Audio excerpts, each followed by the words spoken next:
Dear Professor Freud, is there any way of delivering mankind from the menace of war? It is common knowledge that, with the advance of modern science, this issue has come to mean a matter of life and death for civilization as we know it. Nevertheless, for all the zeal displayed, every attempt at its solution has ended in a lamentable breakdown. I believe, moreover, that those whose duty it is to tackle the problem professionally and practically are growing only too aware of their impotence to deal with it, and have now a very lively desire to learn the views of men who, absorbed in the pursuit of science, can see world problems in the perspective distance lens. As for me, the normal objective of my thought affords no insight into the dark places of human will and feeling.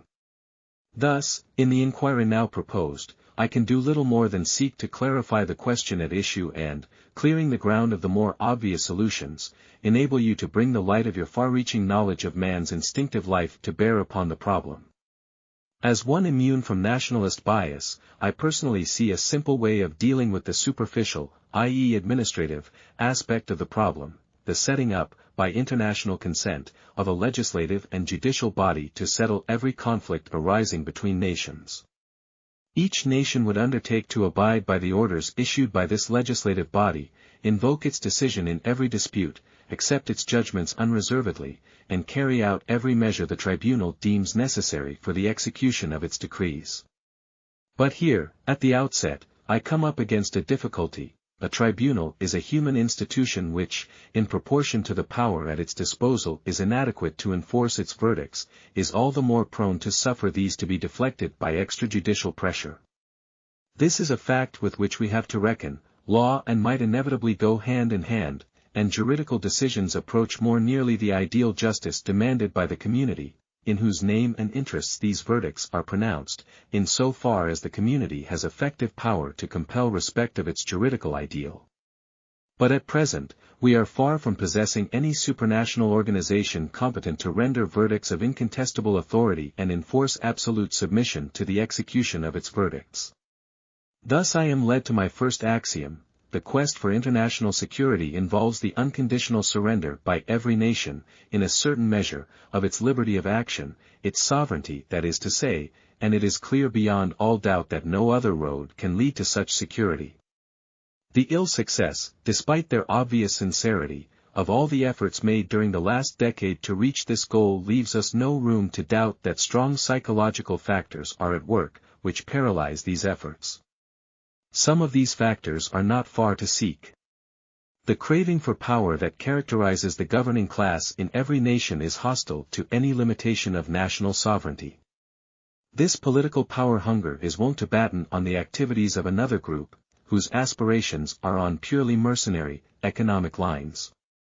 I have especially in mind that small but determined group, active in every nation, composed of individuals who, indifferent to social considerations and restraints, regard warfare, the manufacture and sale of arms, simply as an occasion to advance their personal interests and enlarge their personal authority. But recognition of this obvious fact is merely the first step toward an appreciation of the actual state of affairs. Another question follows hard upon it: how is it possible for this small clique to bend the will of the majority, who stand to lose and suffer by a state of war, to the service of their ambitions? In speaking of the majority, I do not exclude soldiers of every rank who have chosen war as their profession, in the belief that they are serving to defend the highest interests of their race, and that attack is often the best method of defense. An obvious answer to this question would seem to be that the minority, the ruling class at present, has the schools and press, usually the church as well, under its thumb. This enables it to organize and sway the emotions of the masses, and make its tool of them. Yet even this answer does not provide a complete solution. Another question arises from it: how is it these devices succeed so well in rousing men to such wild enthusiasm, even to sacrifice their lives? Only one answer is possible. Because man has within him a lust for hatred and destruction. In normal times this passion exists in a latent state, it emerges only in unusual circumstances, but it is a comparatively easy task to call it into play and raise it to the power of collective psychosis. Here lies, perhaps, the crux of all the complex factors we are considering, an enigma that only the expert in the lore of human instincts can resolve. And so we come to our last question.